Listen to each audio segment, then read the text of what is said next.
देश भर में उठ रही छात्र असंतोष की लहर अब बिहार में बड़ा रूप लेने जा रही है। 13 अगस्त को पटना में राज्य के हजारों छात्र अपनी मांगों को लेकर सड़कों पर उतरने की तैयारी में हैं।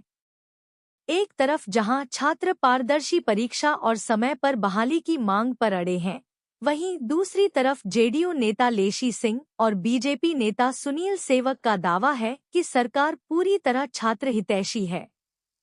क्या सच में यह आंदोलन राजनीति की नई दिशा तय करेगा? सीजेपी के छात्र आंदोलन की सफलता के मद्देनजर देश में एक के बाद एक राज्यों में हो रहे छात्र आंदोलनों के बाद अब बिहार का सियासी पारा चढ़ चुका है। 13 अगस्त को होने वाले महाआंदोलन को लेकर छात्रों ने कमर कस ली है।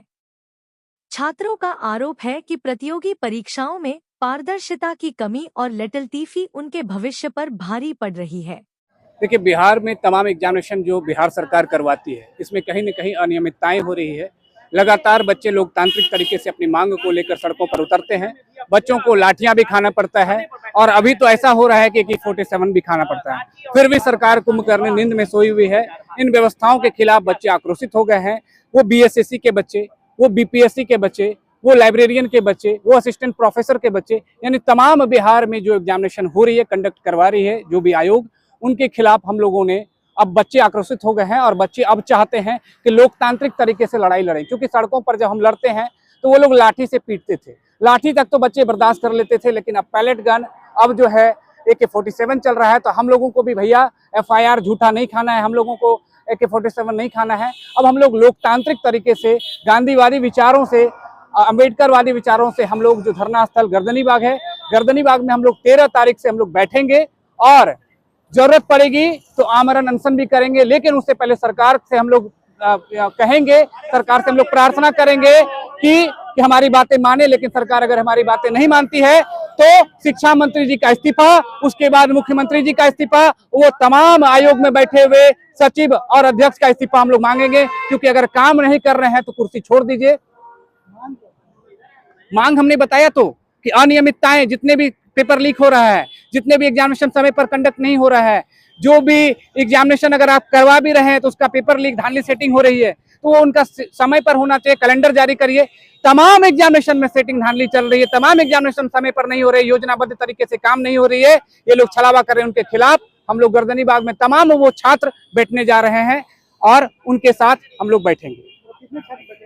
देखिए, छात्रों की संख्या तो स्टार्टिंग में आप काउंट कर सकते हैं, लेकिन आने वाले 2-4-5 दिन में काउंट नहीं कर पाइए कि कितने छात्र बैठेंगे। क्योंकि बिहार के वो तमाम छात्र जो शिक्षित हैं, बेरोजगार हैं, वो बैठने को जा रहे हैं। अनुज पराशर, छात्र नेता अनुज पराशर। केंद्रीय NDA सरकार के बैकफुट के आने और शिक्षा मंत्री के इस्तीफे से सबक लेते हुए पूर्व से ही सत्ता पक्ष भी बचाव में उतर आया है। जेडीयू की वरिष्ठ नेता लेशी सिंह और बीजेपी नेता सुनील सेवक का कहना है कि वर्तमान सरकार युवाओं और छात्रों के फायदे के लिए लगातार बड़े फैसले ले रही है। धांधली रोकने के लिए कड़े नियम बनाए गए हैं और बम्पर बहालियां निकाली जा रही हैं। लेकिन छात्रों का कहना है कि सिर्फ वादों से काम नहीं चलेगा, उन्हें जमीनी स्तर पर बदलाव चाहिए।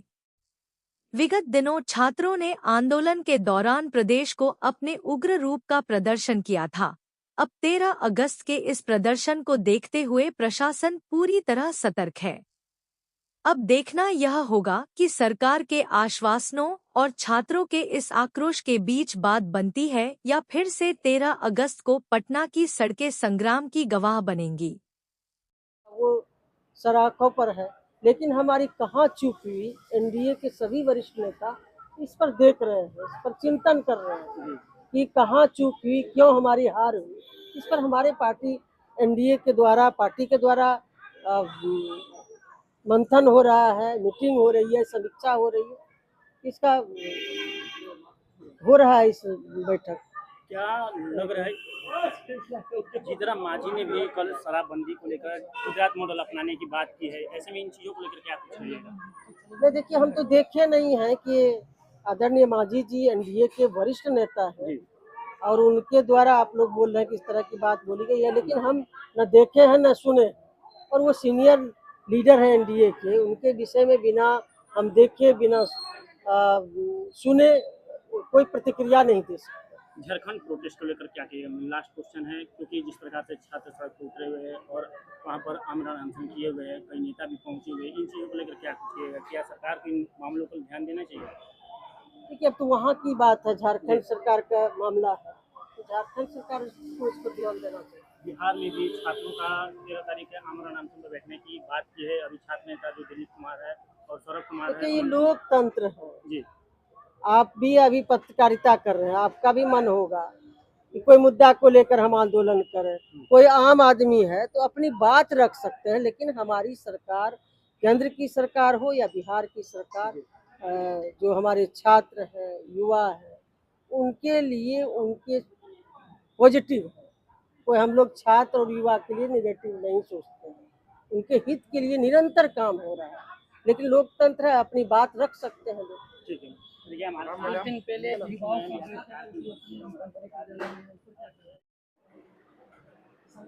जी का बयान आया है कि शराबबंदी का जो नियम है उसे रिवाइव करना चाहिए। तो गुजरात के कर्ज पे बयान की देखिए, मांझी जी केंद्र सरकार में मंत्री हैं, काफ़ी सीनियर राजनीतिज्ञ हैं, उनकी अपनी सोच हो सकती है और एनडीए अपने हर नेता के सोच को तवज्जो देना चाहती भी है, तवज्जो देती भी है।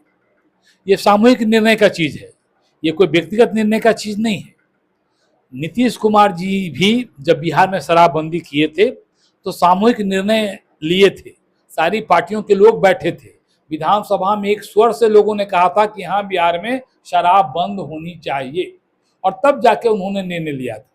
इसीलिए मांझी जी का व्यक्तिगत ये विचार हो सकता है, अब सरकार में अपनी वो बात रखेंगे, एनडीए के और जो घटक दल के सारे नेता हैं उस पर विचार करेंगे। लेकिन बिहार में शराबबंदी बहुत ही लाभदायक रहा है, इसको आम जनमानस स्वीकार करती है। बिहार में शराबबंदी आज खास करके आधी आबादी महिलाओं को जो सुख प्रदान किया है, जो शांति प्रदान किया है, वो काबिल तारीफ है। इसलिए आर्थिक घाटा मैं मान सकता हूं कि सरकार को रेवेन्यू हो रहा होगा, लेकिन सरकार उसकी भरपाई के लिए अन्य रास्ते इजाद कर रही है।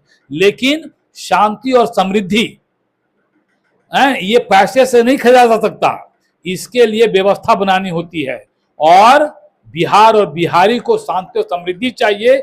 इसलिए नीतीश कुमार जी ने सबों के सहमति से ये निर्णय लिया था कि बिहार में शराबबंदी होगी। इसलिए मैं नहीं समझता कि शांति और समृद्धि जैसे अमूल्य चीज जो किसी बाजार में नहीं बिकता, कहीं पैसा नहीं कर सकते, उसके लिए बिहार की सरकार ऐसा कुछ कदम उठाएगी। बिहार की सरकार को भी जनता की शांति और समृद्धि प्राथमिकता है, और उस प्राथमिकता को ही मद्देनजर रखते हुए वो काम करेगी। नहीं, मैं कह रहा हूं कि हम लोग वोट मेरी सेकेंडरी है, प्रायोरिटी नहीं है। प्रायोरिटी क्या है एनडीए का?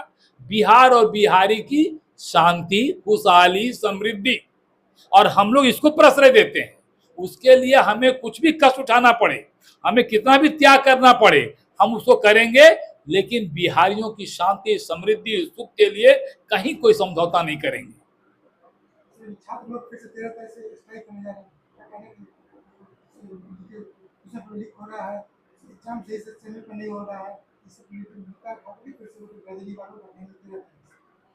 देखिए, एनडीए की सरकार में छात्र जितने खुशहाल हुए हैं उतने पिछली सरकारों में कभी नहीं हुए थे। आज कोई भी ऐसा घर नहीं है जिसमें आपको सिपाही के पद पर लोग नहीं मिलेंगे, शिक्षक के पद पर लोग नहीं मिलेंगे, नर्सों के पद पर लोग नहीं मिलेंगे।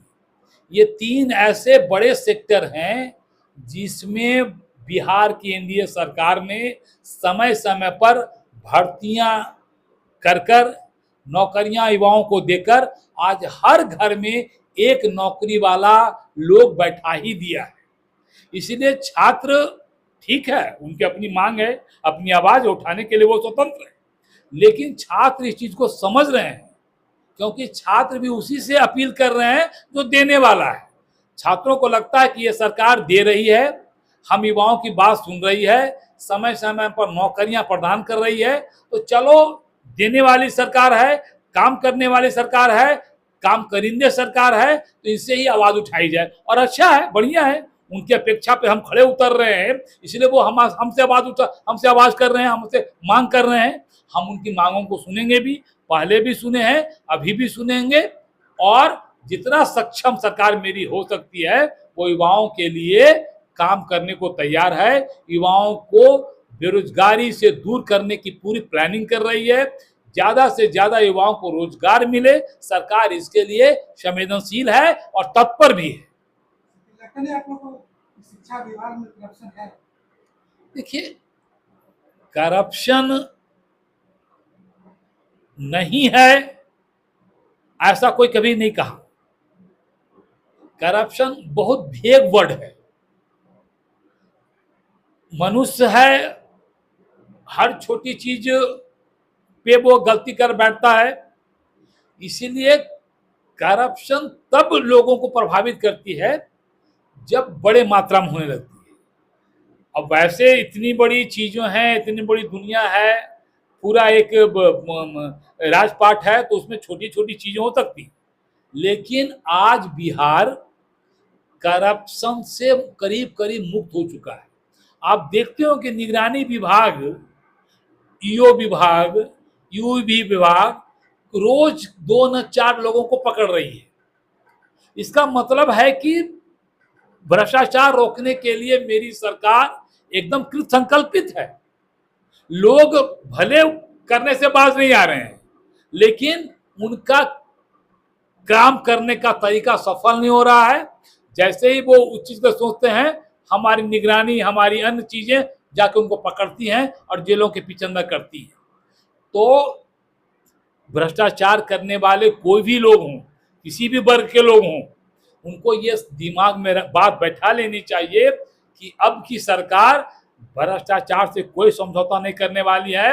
आप करेंगे तो आप पकड़े जाएंगे, क्योंकि निगरानी विभाग ने भी खुलकर लोगों से अपील किया है कि अगर आपसे कोई भ्रष्टाचार की मांग करता है, गलत पैसा मांगता है, मेरे दरवाजे आपके लिए खुले हैं, आप आए, कंप्लेन करें, मैं उनको पकड़ूंगा और सलाखों के पीछे ढकेलने का काम करूंगा।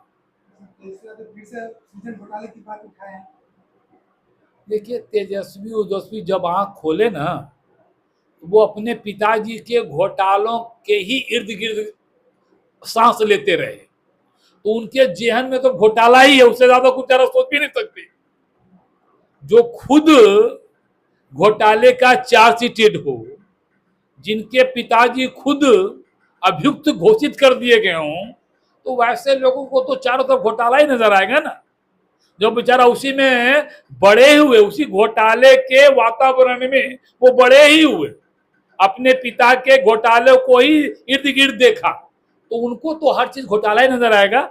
इसलिए उनके चीजों पर अब कोई देखिए, ना सत्ता पक्ष के लोग तवज्जो दे रहे हैं और न जनता तवज्जो दे रही है। उनको लगता है कि ये केवल टाइम पास पॉलिटिशियन है, ट्विटर बबुआ हैं, इसके अलावा ये कुछ नहीं है। सर जमी पे आने की अब इनके पास मोरल पावर ही इनके अंदर नहीं है, नैतिक कोई पावर इनके अंदर नहीं है कि वो सड़कों पे जाए, क्योंकि जानते हैं कि हम जितने कुकर्मों से भरे हुए हैं, हमारे हाथ जितने कुकर्मों से गंदे हैं, अगर हम सड़क पे जाएंगे तो जनता हमें नहीं तवज्जो देगी, नहीं स्वीकारता जनता हमको अपने अंदर देगी। इसलिए अब वो जाना ही छोड़ दिए, केवल ट्विटर पर, इंस्टाग्राम पे, फेसबुक पे ही अपनी राजनीति करते हैं। जो बोलना है बोलने, इनको जनता कोई तवज्जो नहीं दे रही है, जनता इनके बातों गंभीरता से नहीं ले रही।